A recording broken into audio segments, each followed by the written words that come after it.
Je bénis le Seigneur parce qu'il est un Dieu tout-puissant. Dans notre école, le format qui est ici depuis longtemps, sur la prédication de la parole de Dieu.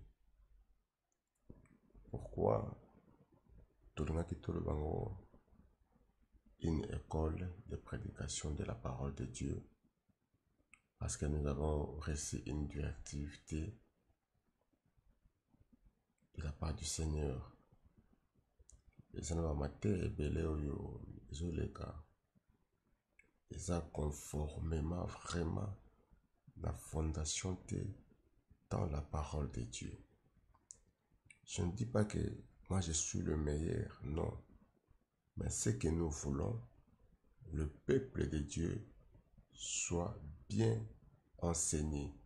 Ce que nous voulons, il faut mettre le meilleur alignement dans la parole de Dieu. Parce que Dieu, il est saint. Quand tu le parles, il parle avec la précision. Je n'ai pas vu un Dieu qui parle à côté. Non. Lorsqu'il parle correctement. Comme il avait dit à Moïse. Moïse, lorsque Azalaki devant la mer rouge, Moïse a parlé qu'il pleurait. Parce que peuple, comme qu'il y a une murmuration, comme qu'il y a Moïse, la parole Azalaki indigne.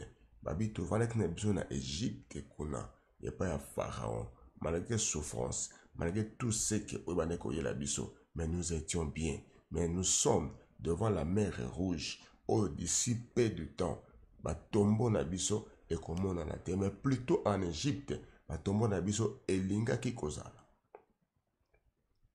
C'est par là que Moïse a consulté Kinzambe et bongo Nzambe alobaki na Moïse nini?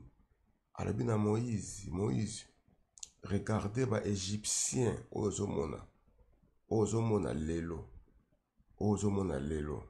mais demain tu ne le verras plus. Tu ne le verras plus jamais. Et c'est la situation oyo et comme la kabiso tozomona ngo les soutien na ba vie na biso si seulement tozo confiance na biso totia ngo pa Nzambe. Parce que yende moto aza le maître ya makambo nyonso. Il a été parce qu'un prophète, il t'avait dit, reçois la bénédiction, tu seras ceci, tu seras cela. Non, la première chose, est que na yo, osa confiance na yo, en totalité, tu mets dans la parole de Dieu. C'est là qu'est-ce qu'il a dit? Cherchez premièrement les royaumes et le reste vous sera donné après. Et toi, tu ne veux pas chercher le royaume, mais tu veux chercher le reste. Parce que tu ne marches pas bien devant Dieu.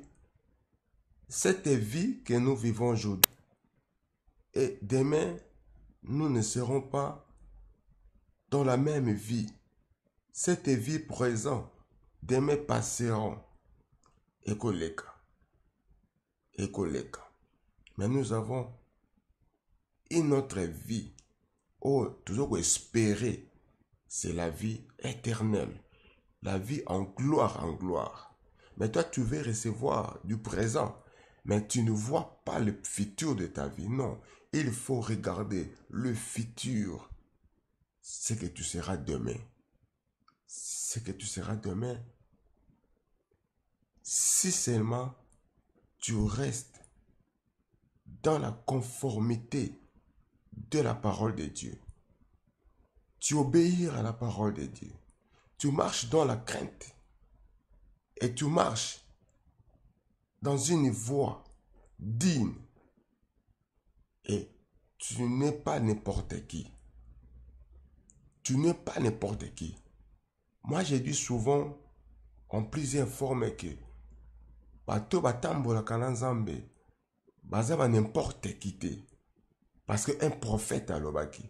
Parce qu'un docteur a l'obaki. Parce qu'un pasteur a l'obaki. Parce qu'un évangéliste a l'obaki. Parce qu'un enseignant a l'obaki. Non. ton problème est seul avec Dieu. Bartimée, azalaki na problème na ye moko. Pourquoi? Parce que Bartimée ayebaki ko perdre une sens de vie. La sens est capitale. Bartimée a perdu une sens. Mais eloko nini osala ete Bartimée azonga. Parce que Bartimée ayokaki. Il avait attendu. Bartimée ayokaki. Et la foi vient de ce qu'on attend. Et ce qu'on attend, c'est dans la parole de Dieu. Bartimée ayokaki. Alors, qu'est-ce qui se passe ici? Parce que je vois la foule. Mais qu'est-ce qui se passe ici? Les belé, lié oyo, jamais, ezala boye. Ngana zalaka awawa. Chaque jour, je suis mendiant d'ici. Nana yoka makelele oyo te. Bartima lingaki ayeba. Bartima lingaki a comprendre. Mais azalaki na sens de vie.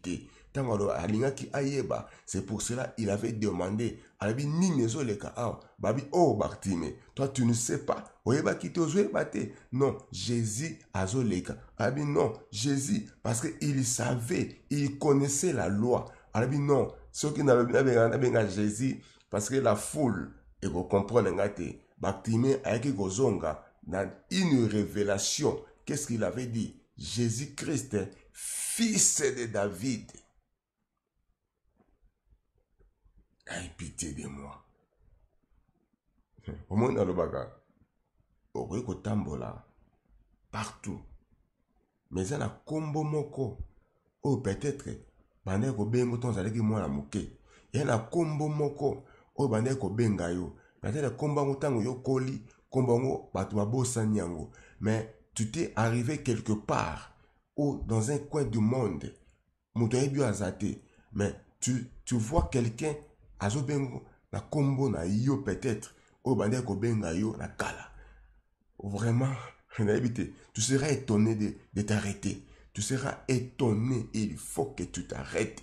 Polingweba, combo oba benginga qui m'a appelé. C'est pour cela Christ, alingapi aeba, combo abengé fils de David. Oba disciple, bazala ki pembe na ye. Ba tikala ki ko bengé fils de David ité. Mais quelqu'un appelé na combo ana. C'est pour cela à Télémaki. C'est arrivé vers Bartimée. Bartimée, que veux-tu que je fasse pour toi? Que veux-tu que je fasse pour toi? À cause ya maloba. À cause ya koyoka. Mutu ayokaka. Puis azo pratiquer. Ce n'est pas n'importe qui. Si tu pratiques la parole de Dieu et tu mets devant toi comme puissant mesure banabiso ete muto yo azo kamaloba oyo azo pratiquer oyo azo bombango David alingaki aloba tout simplement que muto yo aza lokola plante. Pourquoi alingaki asala la comparaison? Il y a une plante. Parce que la plante aussi a une vie. Mutupe aza la vie. Abi mutoyo azo zwa maloba nzambe, azo bomba, azo mettre en considération. Muto aza lokola une plante. Plante oyo eza baloni yango pembeni ya mai. Pembeni ya mai parce que plante oyo aza na posa te mutu ayakobwakela ke mai chaque jour. Mais plante oyo à chaque saison, aza capable de porter des fruits. Parce que racine ya plante oyo, eza jusque na mai. Eza ba plante mususu oyo, esengeli eza la rosée chaque jour. Esengeli mutu aya abwakela ngo mai. Mais c'est lui qui met sa confiance dans la parole de Dieu. Et c'est lui qui la pratique. Aza lokola muto yo al plante na ye moko aza kolona mapembeni ya mai parce que la parole de Dieu est une source. Oh Christ n'a pas qu'une femme samaritaine. Alors tu ne sais pas anani oyo aza en face de toi. Si tu connais qui est en face de toi, peut-être que c'est toi qui auras besoin de moi. Malabi mai, o ngana ko pesa yo, tu n'auras plus besoin de quoi ko toka mai na pui oyo. Et cette femme a dit, Seigneur, donne-moi pour ne pas que toka mai te. C'est la parole de Dieu. Mettre ta confiance dans la parole de Dieu. Et c'est pour cela, il y a un autre qui na mikolo ezoya na école na biso o tozoloba école de prédication de la parole de Dieu. C'est-à-dire na quatre école na biso tolingi ko prêcher seulement la parole de Dieu. Tolingi ko prêcher ma pensée humanité. Tolingi ko prêcher ma pensée à batute. Tolingi ko prêcher tout le baté que non tu seras béni. Non, tu seras béni.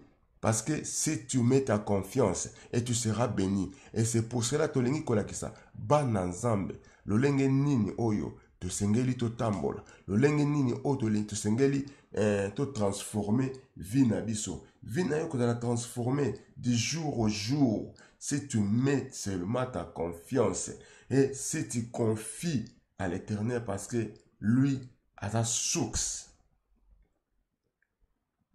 Il y a la source na biso. Alors, invoque-moi et je te répondrai.